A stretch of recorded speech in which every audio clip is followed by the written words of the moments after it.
ভাই সব আবারও বলি, এই কোরআনের মধ্যে রাজনীতি আছে বলে এটা রাজনীতির কিতাব নয়, মুখস্থ করুন এবং মনে রাখেন। বিজ্ঞান আছে বলে এটা বিজ্ঞানের কিতাব নয়, পররাষ্ট্র স্বরাষ্ট্রনীতি আছে বলে পররাষ্ট্র স্বরাষ্ট্রনীতির কিতাব নয়। বিষয়টা কি? বিষয়টা হচ্ছে আমার জীবন আপনার জীবন, আমার ব্যক্তি আপনার ব্যক্তি, পরিবার, সমাজ, রাষ্ট্র তথা বিশ্বকে পরিচালনা করার জন্য যত নীতিমালা প্রয়োজন, সমস্ত নীতিমালার মূল নীতি যে কিতাবে লেখা হয়েছে সেই কিতাবের নাম বলে সুবহানাল্লাহ। এই জন্য একজন মুসলমানকে তাই কোরআনের পূর্ণাঙ্গ অনুসারী হতে হবে। কোন একজন মুসলমান কোন অবস্থাতেই ধর্ম নিরপেক্ষ হতে পারবে না। এই বিষয়টি খুবই গুরুত্বপূর্ণ। এখন যে বিষয়টির কথা আমি বলবো এটি খুবই গুরুত্বপূর্ণ। শুনতে চান না চান না? প্রিয় ভাই সব শুনতে হবে, তাহলে কাজে লাগবে। যদি শুনি আর বুঝি কাজে লাগবে। বলেন আলহামদুলিল্লাহ। এই ধর্মনিরপেক্ষ মতবাদের কথা গত বছর আমি এখানে বলেছি। আমি 1997 সনে পার্লামেন্টে তদানীন্তন প্রধানমন্ত্রীর সামনে ধর্মনিরপেক্ষ মতবাদের ব্যাখ্যা আলোচনা করেছি। আপনারা রেডিও, টেলিভিশন, পত্র পত্রিকায় অবশ্যই তা দেখতে পেয়েছেন। এবং এটি আমাদেরকে জানতে হবে, বুঝতে হবে, একজন মুসলমান কোন অবস্থায় ধর্মনিরপেক্ষ মতবাদের অনুসারী হতে পারে না। কেন পারে না? কেন পারে না? সেই জন্য জানতে হবে ধর্মনিরপেক্ষ মতবাদের ইতিহাস। ধর্মনিরপেক্ষ মতবাদ তৈরি হয়েছে মধ্যযুগীয় ইউরোপ সভ্যতায়। কাগজ কলম থাকলে নোট নেন, আর না থাকলে ব্রেনে, মেমোরিতে তুলে রাখুন, তাহলে আরেকজনের কথার জবাব দিতে পারবেন। মধ্যযুগীয় ইউরোপ সভ্যতায় তখন চলতেছিল চার্চ দিয়ে পাদ্রীরা ধর্মের নামে রাজ্য চালাতো। শুনতেছেন কথা আপনারা? ধর্মের নামে রাষ্ট্র চালাতো। তারা ধর্মের নামে রাষ্ট্র চালাতে গিয়ে নারীদের ব্যাপারে বলল, নারীরা হলো শয়তানের ব্রোকার। ব্রোকার বোঝেন? বাংলায় কি কয়? দালাল, শয়তানের দালাল। তার মানে তিনি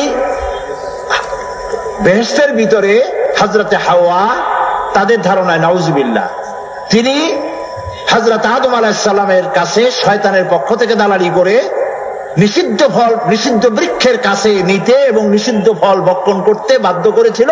তাই স্বর্গচ্যুতি ঘটেছে, নইলে আমরা স্বর্গেই থাকতাম। এই জন্য নারীরা হলো শয়তানের কি? দালাল।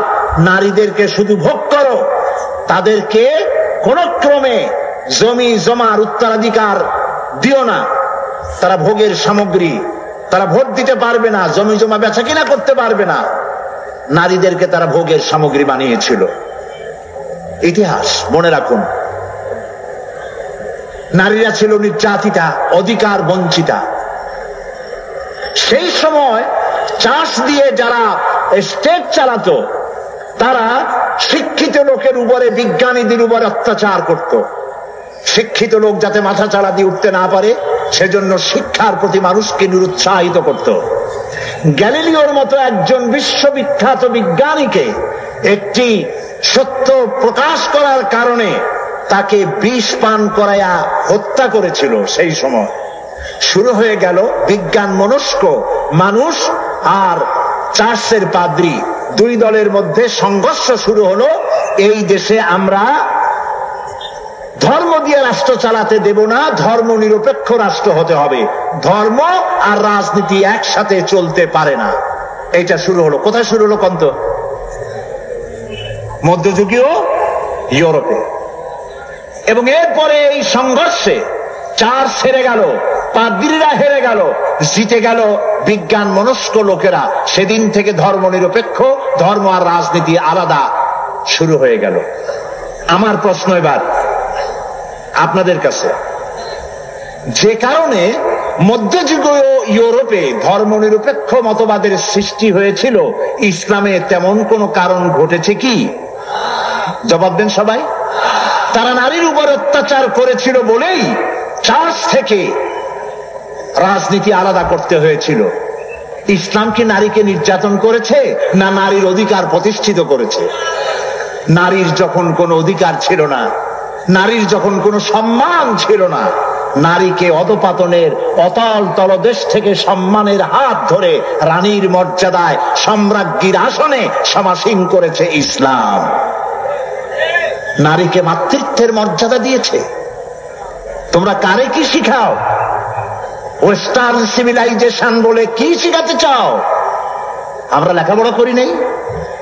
ইউরোপ আর আমেরিকা সেদিন ভোটাধিকার দিল তার নারীদেরকে, সেদিন বেচা কেনা করার, সম্পত্তি বিক্রি আর খরিদের অধিকার দিল। আর ইসলাম নারীকে বেচা কিনা করার, পিতা এবং মায়ের এবং স্বামীর সম্পত্তির উত্তরাধিকার করেছে 1500 বছর আগে। তাকে ভোটাধিকার দিয়েছে, তাকে গণতান্ত্রিক অধিকার দিয়েছে, তার স্বামীর সমান অধিকার দিয়েছে। বিশ্বনবী মাত্র 20 থেকে 25 মিনিটের একটি ভাষণ দিয়েছিলেন আরাফাতের ময়দানে। জীবনের শেষ ভাষণ, ঐতিহাসিক ভাষণ, বিশ্বনবীর বিশ্ব সেরা ভাষণ, মাস্টার স্পিচ। কিয়ামত পর্যন্ত এই ধরনের ভাষণ পৃথিবীর কোন নেতা দিতে পারে নাই, পারবেও না। সেই ভাষণে তিনি সব থেকে গুরুত্বপূর্ণ পয়েন্টগুলি তুলে ধরেছিলেন। ভুলে যান নাই তিনি তখন বিশ্বনবী হিসাবে নারী জাতির কথা। তিনি বলেছিলেন, তোমরা কালেমাকে সাক্ষী রেখে পরের একটি মেয়েকে নিজের জন্য হালাল করেছো। নারীদের উপরে কোনো অত্যাচার করবে না। তুমি যা খাবে তাদেরকে তাই খাওয়াবে, তোমরা যা পড়বে তাদেরকে তাই পড়াবে। নারী আর পুরুষ স্বামী স্ত্রী সমান অধিকার, এ বক্তব্য ইসলাম দিয়েছে, পাশ্চাত্য দিতে পারেনি। কাজে যে কারণে মধ্যযুগীয় ইউরোপে ধর্ম নিরপেক্ষতার প্রয়োজন ছিল, মুসলিম জনগোষ্ঠীর জন্য সে কারণে ধর্ম নিরপেক্ষতার কোনো প্রয়োজন নাই। তারা শিক্ষিত ব্যক্তি, বিজ্ঞান মনস্ক ব্যক্তিদের উপর অত্যাচার করেছে চার্চের পক্ষ থেকে ধর্মের নামের এক শ্রেণীর রাজনীতিবিদরা। গ্যালিলিওকে হত্যা করেছে, জ্ঞান বিজ্ঞানে যারা শিখতে চেয়েছে তাদেরকে মারধর করেছে, নিরুৎসাহিত করেছে, যে কারণে সেখানে ধর্ম নিরপেক্ষ মতবাদের বিজয় হয়েছে। ইসলামে এমন কোন কারণ ঘটেছে? এই কোরআনের প্রথম আয়াত কি? প্রথম নাজিল হলো যে আয়াত, সেটা তো নামাজ নয়, রোজা নয়, হজ নয়, যাকাত নয়। প্রথম যে আয়াত নাজিল হলো সে আয়াত ছিল ইকরা, পড়ো পড়ো, রিড এন্ড রিড। সুবহানাল্লাহ কইতে ইচ্ছে করে না? যখন নবীজির হাতে বন্দীরা আসতেন, যুদ্ধ বন্দীরা, নবীজি তাদেরকে শর্ত করতেন, যদি কোনো শিক্ষিত বন্দী 10 জন নিরক্ষর লোককে অক্ষর জ্ঞান দিতে পারে, এই শর্তে তাদেরকে মুক্তি দেওয়া হবে। জেনারেল লিটারেসি, গণসাক্ষরতা অভিযান তোমরা শুরু করনি, শুরু করেছেন বিশ্বনবী মুহাম্মদ রাসূলুল্লাহ সাল্লাল্লাহু আলাইহি ওয়াসাল্লাম। আমার নবী বলেছেন, কিয়ামতের দিন জ্ঞানীর জ্ঞান চর্চার কালি আর শহীদের রক্ত কিয়ামতে ওজন দেওয়া হবে আল্লাহর দরবারে। দেখা যাবে যে শহীদের রক্তের চাইতে জ্ঞানীর জ্ঞান চর্চার কলমের কালির পাল্লা ভারী হয়ে গেছে। নবীজি আরো বলেছেন, 1 ঘন্টা যদি কেউ জ্ঞান চর্চা করে 60 বছরের নফল ইবাদতের সব আল্লাহ তার আমলনামায় লিখে দিবেন। কাজী জ্ঞানের দিকে ইসলাম উৎসাহিত করেছে। কাজী যে কারণে মধ্যযুগীয় ইউরোপ সভ্যতায় ধর্ম নিরপেক্ষতার প্রয়োজন ছিল, ইসলামে সেই ধরনের কোনো কারণ কোনো কালেও ঘটে নাই। অতএব আমরা স্পষ্ট করে বলতে পারি, আল্লাহ যা করেছেন শয়তান তার উল্টো একটা করেছে। আল্লাহ করেছেন, আল্লাহ দিয়েছেন যাকাত ভিত্তিক ব্যবস্থা, শয়তান করেছে সুদ ভিত্তিক ব্যবস্থা। আশ্চর্য লাগে যে ধর্ম নিরপেক্ষ মতবাদের লোকেরা আমার বক্তব্যের প্রতিবাদ যদি কোনো আলেম করতেন, আলেম হিসেবে পরিচিত, খালি লম্বা জামা গায়ে থাকলে হবে না, বাংলাদেশের লোকেরা আলেম হিসেবে চেনে, এরকম কোন আলেম যদি আমার প্রতিবাদ করেন, আমি যৌক্তিক প্রতিবাদ মানতে 1000 বার বাধ্য। আমার ভুল আমাকে ধরিয়ে দিলে আমি সে ভুল সংশোধন করব না, এমন ভুল আমি জীবনেও করব না। বরং আমার কাছে আমার বন্ধু তো সেই ব্যক্তি যে ব্যক্তি আমার ভুল আমাকে শুধরে দেয়, আমি তার জন্য দোয়া করি। আমি মানুষ, আমার ভুল তো হতেই পারে, কিন্তু আমি আদর্শগত কথা, কোরআন হাদিসের কথা যা বলি আমি হিসাব করে বলি, পড়াশোনা করেই বলি।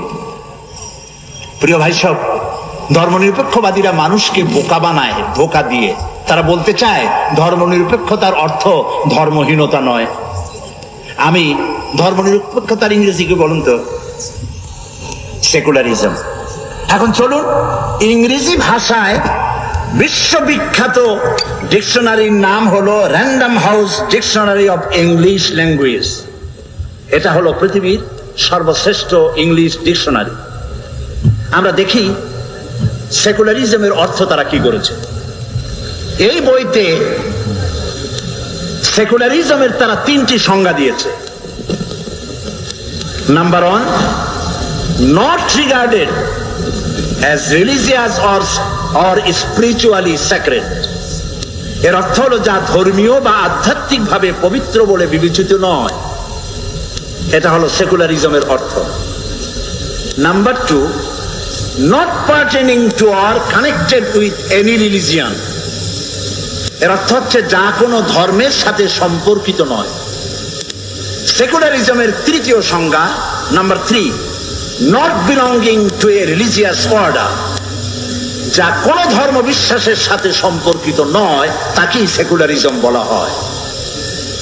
এছাড়া এনসাইক্লোপিডিয়া ব্রিটানিকা এবং অক্সফোর্ড ডিকশনারিতে লেখা হয়েছে ধর্মনিরপেক্ষতার অর্থই হলো ধর্মবিরোধিতা এবং ধর্মহীনতা। ধর্মনিরপেক্ষবাদীরা বলে যে কোরআন শরীফে ধর্মনিরপেক্ষতার দলিল আছে। কোথায় আছে? তাদের নেতা নেত্রীরা যখন এসব কথা বলে, অনুসারীরা চিন্তা করে মাশাআল্লাহ, আমাদের নেত্রী তো কোরআন হাদিসও পড়ে। সাংঘাতিক, চোখ ছানাবড়া হয়ে যায়। তারা বলে লা ইকরাহা ফিদ্দীন, মৌলবীরা জানে না, খালি ধর্মনিরপেক্ষতার বিরুদ্ধে কথা কয়, অথচ কোরআন বলছে লা ইকরাহা ফিদ্দীন। মানুষের ধর্মের মধ্যে বাড়াবাড়ি নেই, ধর্মের মধ্যে বাড়াবাড়ি নাই, অর্থ এটাই, লা ইকরাহা ফিদ্দীন। কিন্তু আয়াত নাজিল হয়েছে কখন, কি উদ্দেশ্যে? এর অর্থ হচ্ছে এই যে জবরদস্তি করে কোন অমুসলিমকে মুসলমান বানানো যাবে না। এমনকি সূরা আনফালে বলা হয়েছে যুদ্ধ চলাকালীন সময় যদি কোনো অমুসলিম ইসলামকে জানার জন্য মুসলমানদের তাঁবুতে আসে, তাহলে তাকে তুমি ইসলাম বুঝাও। যদি সে ইসলাম বোঝে তো ভালো কথা, ইসলাম কবুল করুক। আর যদি না বোঝে, কোন আঘাত করবে না, নিরাপদে তার গেরায় পৌঁছে দাও, তারপরে যুদ্ধের আগে নয়। একথা তো বলা হয় নাই যে তোমার কাছে ইসলাম জানতে আসলো, অথবা যারাই তোমার কাছে আসলো ঘেঁটি পালায় ধরিয়ে মুসলমান বানায় দাও। আছে এরকম কথা? লা ইকরাহা ফিদ্দীন, ধর্মের মধ্যে কোনো বাড়াবাড়ি নাই। এইটারে তারা বলে নিয়েছে যে ধর্মের মধ্যে বাড়াবাড়ি নাই মানে হলো যার যার ধর্ম তার কাছে, নামাজ রোজা কর, আমার ইচ্ছা করলে করলাম, না করলে না করলাম, শ্বশুর বাড়ি না মামু বাড়ির আব্বা।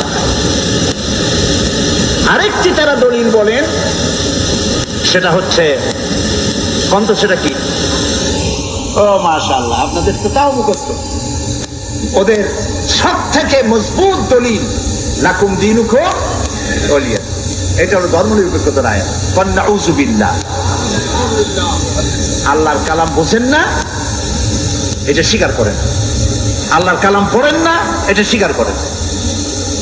কোরআন শরীফের প্রতিটি সূরা নাজিলের একটা প্রেক্ষাপট আছে, তাকে আরবিতে কি বলা হয়? শানে নজুল। আপনি যে আয়াতটা পড়লেন লাকুম দীনুকুম ওয়ালিয়া দিন, এটি কোন সূরা? সূরা কাফিরুন। এটা নাজিলের প্রেক্ষাপট কি? নাজিলের প্রেক্ষাপট হলো কাফেরেরা মুহাম্মদ সাল্লাল্লাহু আলাইহি ওয়াসাল্লামকে বলেছিল যে ইয়া মুহাম্মদ সাল্লাল্লাহু আলাইহি ওয়াসাল্লাম বলবেন না, তা আমার বলে দিতে হয় কেন? যখনই নাম শুনবেন আর বলবেন, সাথে সাথে বলবেন সাল্লাল্লাহু আলাইহি ওয়াসাল্লাম। আসুন আমরা ভাগ করে নিই ধর্মকে। আমাদের মধ্যে ধর্ম নিয়ে তো একটুখানি দাগ অপর হচ্ছে, কাশমাকাশ হচ্ছে।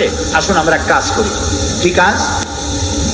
বলে আমরা কুরাইশরা কিছুদিন আপনার মসজিদে গিয়ে আপনার আল্লাহরে দুই একটা সেজদা দিয়ে আসবো, আর আপনি আপনার দলবল নিয়ে মাঝে মধ্যে আমাদের মূর্তিগুলার সামনে প্রণাম করে যাবেন।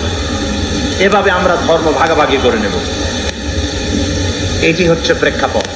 এই প্রেক্ষাপটে আল্লাহ তাআলা সূরা নাযিল করলেন, কুল ইয়া আইয়ুহাল কাফিরুন লা আ'বুদু মা তা'বুদুন।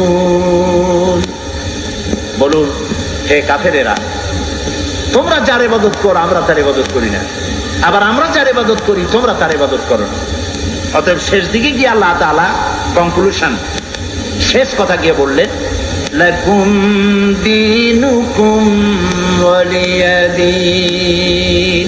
অতএব তোমাদের ধর্ম তোমাদের জন্য, লাকুম দীনুকুম, তোমাদের ধর্ম তোমাদের জন্য, তোমাদের দিন তোমাদের জন্য, আর আমাদের দিন আমাদের জন্য। এখানে কি নিরপেক্ষর কথা না পক্ষের কথা? একটু বিবেক সম্মত হয়ে বুঝে শুনে জবাব দেন। এই আয়াতের অর্থ কি দাঁড়ালো? ধর্মের পক্ষ না নিরপেক্ষ? ধর্মের পক্ষে। কাফেরেরা তোমরা তোমাদের ধর্মের পক্ষে থাকো, আমরা আমাদের ধর্মের পক্ষে থাকি। ধর্ম নিয়ে কোনো 50-50 ভাগ করা চলবে না। এটাই হলো মূল কথা। এখন এই ধর্ম নিরপেক্ষর কথা তারা বলেন যে আমাদের দেশে সুফি দরবেশরা তারা ধর্ম নিরপেক্ষ ছিলেন। নাউজুবিল্লাহ। কোন সুফি, কোন দরবেশ, কোন ওলি ধর্ম নিরপেক্ষ ছিলেন? প্রমাণ করুন। আল্লাহ নবী ধর্ম নিরপেক্ষ ছিলেন? আল্লাহ নিজেও কি ধর্ম নিরপেক্ষ? আমার একদিন বলছিল, আমি একবার পার্লামেন্টে, ওই দলের নাম নিলাম না, একজন মুরব্বী নেতা, আমি তারে বললাম যে ভাই, আপনাদের সাথে আমাদের কোনো শত্রুতা নাই, আপনিও আমার কোনো ধানি জমিনে আমার পাকা ধানে মই দেন নেই, আর আমিও আপনার কোনো হালের গরু পিটাই মারি নেই। আপনার আমার বাড়ি পাশাপাশি না, যে জমিনের আইল ঠেলা ঠেলি নিয়ে কোনো শত্রুতা আছে। আপনার আমার শত্রু না, আমিও আপনাদের শত্রু হওয়া উচিত না। শুধু মতাদর্শ নিয়ে মতবিরোধ, আপনারা এই ধর্ম নিরপেক্ষ মতবাদটা বাদ দিলে ভালো করতেন। এটি একটি কুফরি মতবাদ। তিনি আমাকে বললেন, কোন কি? আল্লাহ নিজেই তো ধর্ম নিরপেক্ষ। আমি চিন্তা করলাম, দাড়ি দুড়ি পাইকে গেছে, দুর্ভাগ্য, কোরআন সম্পর্কে কোনো জ্ঞান নাই। আফসোস, আল্লাহ ধর্ম নিরপেক্ষ কেন হন? আল্লাহ তো সবচেয়ে ধর্মের পক্ষে। তিনি বলেছেন, ইন্নাদ-দীনা ইনদাল্লাহিল ইসলাম, আমার কাছে মনোনীত একমাত্র, কেবলমাত্র, শুধুমাত্র ওয়ানলি ওয়ান। নাম কি? বলেন, নাম কি? এই পৃথিবীর সমস্ত ধর্মের মধ্যে আল্লাহ তাআলা কোনটাকে নিজের পছন্দনীয় বলেছেন? চিল্লা বলেন। তাহলে আল্লাহ নিজে ধর্মের পক্ষে, ইসলামের পক্ষে, ঠিক না? রাসূল নিরপেক্ষ। পৃথিবীর কোন একজন নবী ধর্মের ব্যাপার নিরপেক্ষ যদি থাকেন, আপনারা নাম কোন, আমি শিখে যাই আপনাদের কাছে। রাসূলের অসংখ্য সাহাবীদের মধ্যে একজন সাহাবীর নাম বলেন যিনি ধর্ম নিরপেক্ষ ছিলেন। পৃথিবীতে হক্কানি যত আলেম আছে, আলেমের সংজ্ঞা আবারও বলি, কোন টুপি, দাড়ি, অনেক লম্বা জামা এ দিয়ে আলেম হয় না। আলেম হতে হলে ইলম থাকতে হয় এবং জাতির কাছে আলেম হিসেবে বিবেচিত হতে হয়। সেরকম কোন আলেম আপনাদের কি জানা আছে যিনি ধর্ম নিরপেক্ষ? তাহলে আপনি বিএসসি পাস করেন আর এমএসসি পাস করেন, ইসলাম কিছুই বোঝেন নাই। আল্লাহ আপনার তৌফিক দিক, আপনি যাতে ইসলাম বোঝেন। প্রিয় ভাই সব,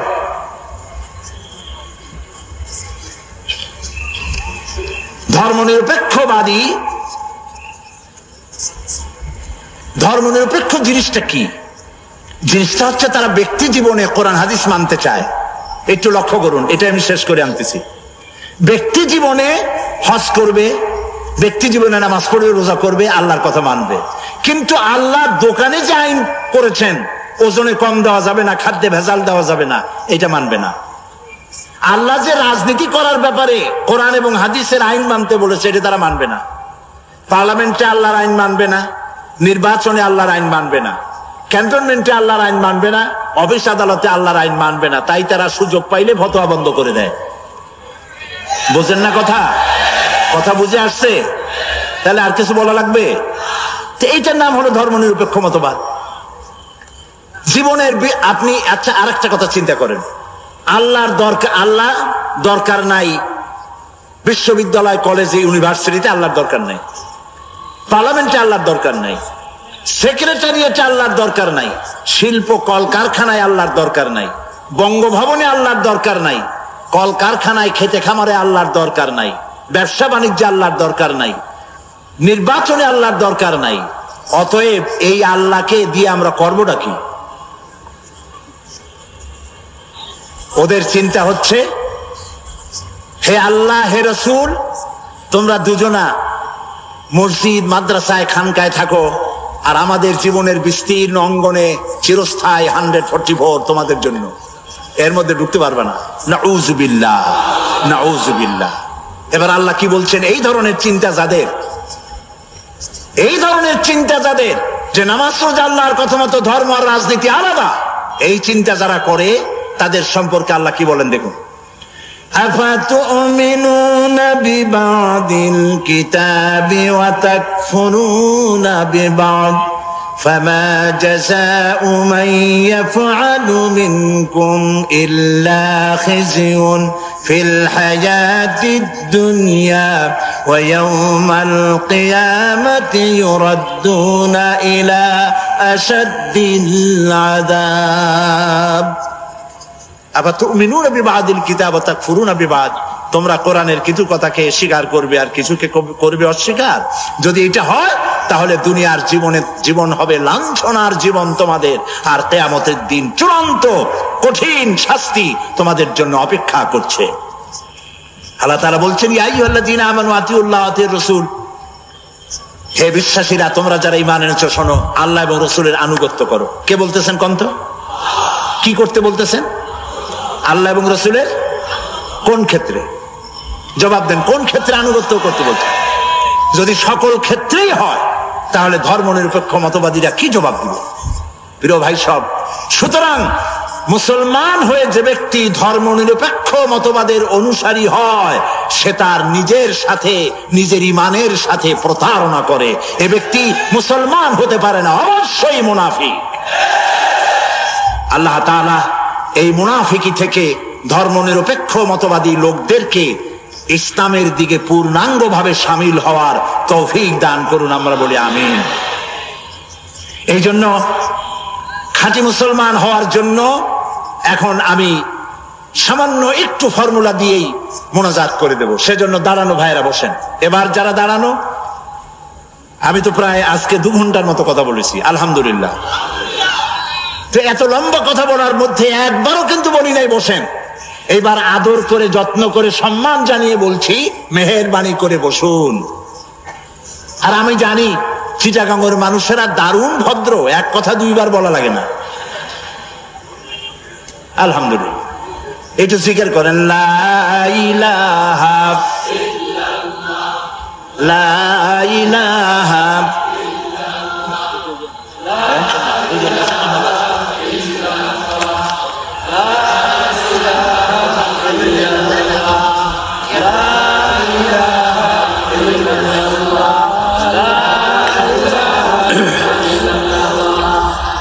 বন্ধুগণ, ফর্মুলাটা পরে দেই। নতুন খবর, খুশির খবর, 2 জন অমুসলিম ভাই ইসলাম কবুল করতে এসেছেন। আমরা যদি ইসলামের কথাকে সার্বজনীন করে বলতে না পারতাম, তাহলে কি অমুসলিম ভাইরা এসে এখানে মুসলমান হইতেন? যারা আমাদের বিরুদ্ধে কথা বলেন, একটু চিন্তা ভাবনা করে বলবেন।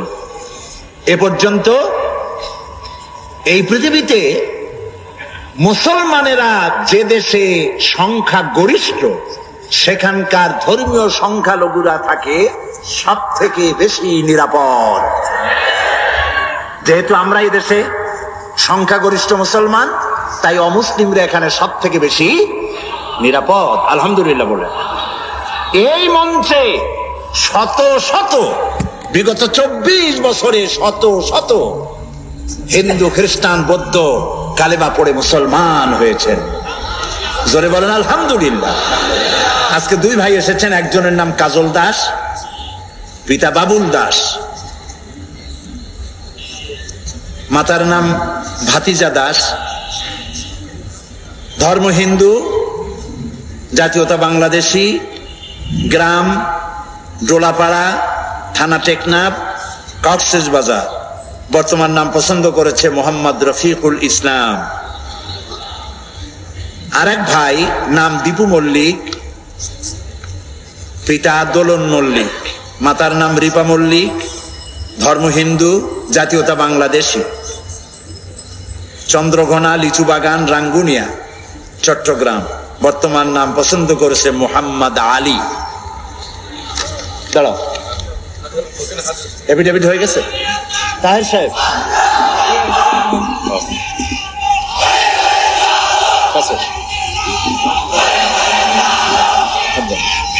এরা হয়ে গেছে।